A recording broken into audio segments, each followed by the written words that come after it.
Assalamu alaikum everybody. Thank you so much for watching my YouTube channel. My name is Zaman and आज की developments कहती हैं कि India attack ज़रूर करेगा।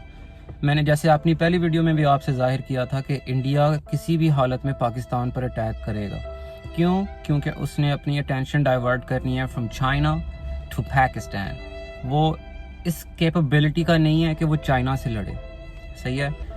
जो राजनाथ सिंह हैं उसने पहले भी अपनी स्पीच में ये चीज़ माननी है आके कि चाइना ने 48,000 स्क्वायर किलोमीटर जो लैंड है उनसे ले लिया है। जो इनकी स्टेट दिल्ली है वो तीन दिल्ली की स्टेट्स हों तो वो इतनी जगह बनती है जितनी चाइना इनसे ले गया हुआ है। तो अभी तक वो तो वापस ये ले नहीं सके। तो अब ये पूजा वगैरह कर रहे हैं अपने वेपनरी पे, अपनी आर्मी के जितनी इनकी वेपन्स हैं, इनके टैंक्स हैं, इनके एंटी एयरक्राफ्ट मिसाइल्स हैं, उन सब के ऊपर ये पूजा कर रहे हैं और उनको तिलक लगा रहे हैं और पंडित बुला रहे हैं और पता नहीं क्या क्या कर रहे हैं और रेडी कर रहे हैं जी हम पाकिस्तान पर अटैक करेंगे। तो अब ये सरेआम सामने आकर बता रहे हैं, इसमें छुपी छुपी बात तो कोई रही नहीं है। क्योंकि पहले तो सब कह रहे थे कि जी हाँ ये अटैक करेंगे, जी करेंगे या नहीं करेंगे, लेकिन अब 100% ये अटैक करेंगे। और जो अजीत डोवल उसने अपनी पूजा में जो गया था उधर भी उसने अपनी जो स्पीच की है रिसेंटली, वो अफ़गान के अटैक से 48 पहले उसने स्पीच की थी और 48 आवर के बाद उस स्पीच के अफ़गान में अटैक हो गया था। और उसने अपनी स्पीच में ये कहा है, वो आगे चल के आपको दिखाते भी हैं फुल वीडियो, कि उसने अपनी स्पीच में ये कहा था बेसिकली कि हम अपने दुश्मनों को जवाब देंगे, लेकिन हम अपनी कंट्री में ये जंग नहीं लड़ेंगे, हम फॉरेन कंट्री में ये जंग लड़ेंगे और हम फॉरेन कंट्री से उन्हें ये जवाब देंगे। और क्या हुआ, उसके ठीक 48 आवर्स के बाद अफ़गान में बहुत बड़ा अटैक हुआ जिसमें काफ़ी ज़्यादा बच्चे मरे बेचारे मदरसे के अंदर, और उधर के जो इमाम थे वो भी शहीद हुए और बहुत ज़्यादा नुकसान हुआ। और इंडिया किसी भी हालत में बाज नहीं आएगा। ये सारी डेवलपमेंट्स एक बड़ी जंग की तरफ लेके चलती हैं। इस सब सिस्टम जो इस टाइम इंडिया चलाने की कोशिश कर रहा है वो एक बड़ी जंग की तरफ लेके जाता है सब कुछ। और वो जंग मुसल्लत कर दी हुई है इन्होंने पाकिस्तान के ऊपर, जो ये शुरू से करने की कोशिश कर रहे थे। और ये जो अजीत डोवल है इसने बड़ी देर पहले से कहा था कि हम कांटे से कांटा निकालेंगे, मसलन हम पाकिस्तान से ही लोग चुनेंगे और पाकिस्तान के लोगों को ही तैयार करके उन्हें पाकिस्तान के ख़िलाफ़ ही अटैक करवाएंगे। तो उस पॉलिसी के ऊपर ये बड़ी देर से काम करने की कोशिश में लगे हुए हैं। और अब आके वो स्ट्रेट अप सरेआम they coming in front of everybody, they don't care no more, they are doing their rituals and preparing for war, and their media is showing like it's nothing, like they're gonna go and they're gonna just take over the world or something, you know. But these are the developments as of now, which are extremely scary if you believe it or not, because India definitely cannot fight China. So it's scary for India because they don't know what they're gonna start for themselves. They're gonna start something that they can't finish, and like we said before, that India is gonna attack. And now we're saying it again. India, if it does attack, which it will, it's gonna bite off a piece that it cannot chew. Anyways, for now, all we can say is may Allah guide Muslims to the right path, and may Allah give us all guidance, and may Allah protect the Muslim Ummah. Please do watch the videos. I am gonna play the complete video of Ajit Doval now, and you already guys saw the video of Rajnath Singh all this time while we were talking. So anyways guys, tell me how you guys think about the video. Let me know what you guys think in the comments below, and do share, do subscribe, and please do like the video. It just helps with the algorithm to get this video to more viewers like you. Thank you so much. आदरणीय साधी जी, यहाँ पर एकत्रित सभी इस पावन गंगा के तट पर अपने संस्कारों, धर्म और आस्था को मजबूत करने वाले और आगे ले जाने वाले इन सभी नौजवानों को मैं अभिवादन करता हूं, उनका सम्मान करता हूं। हम लोग राष्ट्र की सुरक्षा नहीं करते, हम लोग राज्य की सुरक्षा करते हैं। राज्य है, इसकी सीमाएं, इसका भूगोल, इसका वो राष्ट्र की सुरक्षा तो वही करते हैं जो राष्ट्र का निर्माण करते हैं। राष्ट्र का निर्माण आप लोग करते हैं। भारत का राष्ट्र क्या है कि भारत का राज्य 1947 में बना। भारत का राष्ट्र तो पुरातन काल से है। राष्ट्र में उसकी एक संस्कृति होती है, उसका एक संस्कार होते हैं, उसकी एक आवाज होती है, उसकी एक स्पिरिट होती है, उसकी एक आत्मा होती है। और उस आत्मा का सृजन हमारे ऋषि मुनियों ने, आप जैसे तपस्वियों ने उसका निर्माण किया। अगर राष्ट्र नहीं होता तो हम राज्य नहीं बना पाते। राज्य नहीं भी रहेगा तब भी राष्ट्र आगे चल सकता है।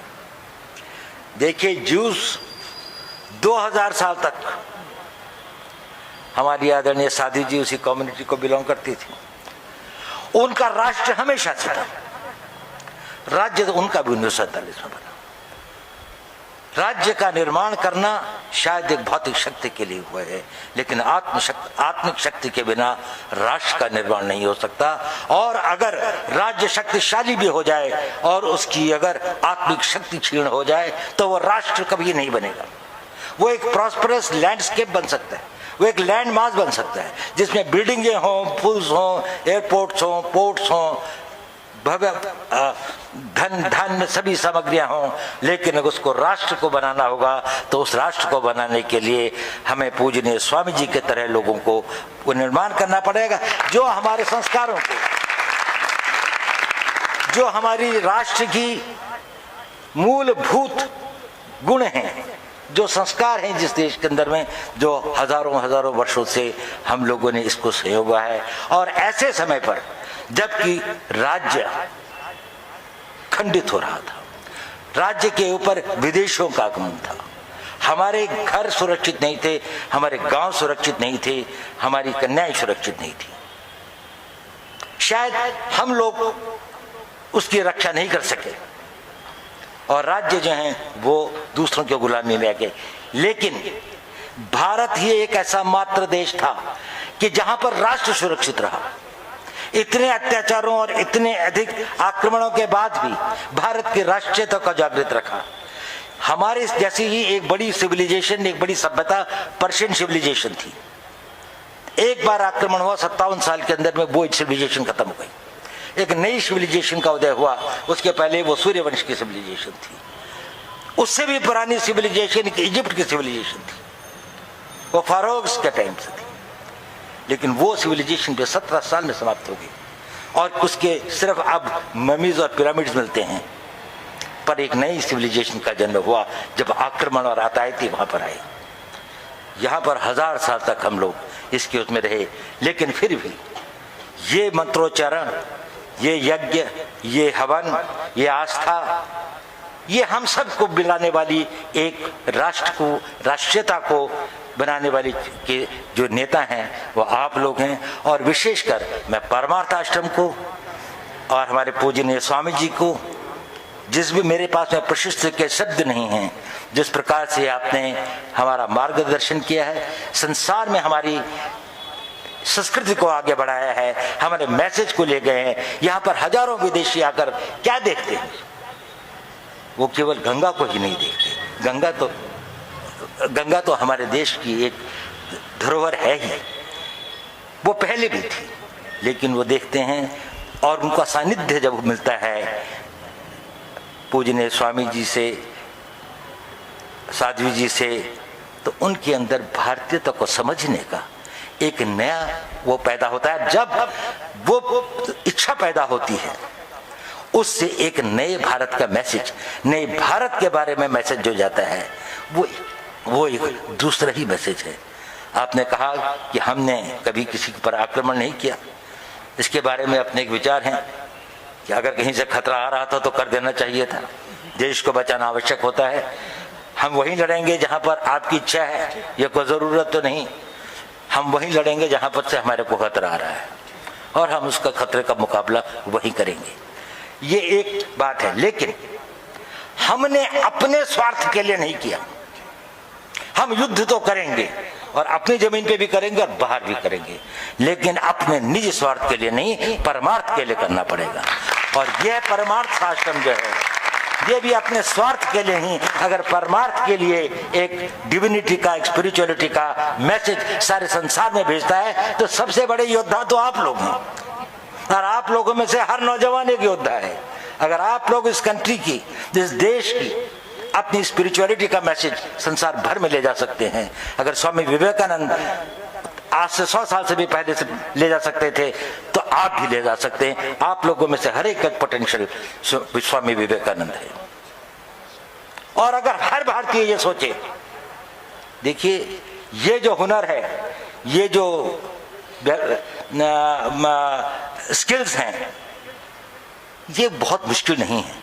समय जरूर लगता है, थोड़ा सा इसको सीखना पड़ता है, लेकिन जो आप कर रहे हैं उसके लिए तो आपका शरीर, मस्तिष्क, मानवता, चरित्र, आत्मा सबको संगठित होकर एक होकर राष्ट्र प्रेम में बनना पड़ता है। अगर आपका राष्ट्र प्रेम जो परिवर्तन ला सकता है, वो हमारा राष्ट्र प्रेम तो कुर्बानी नहीं दे सकता, शरीर को दे सकता है।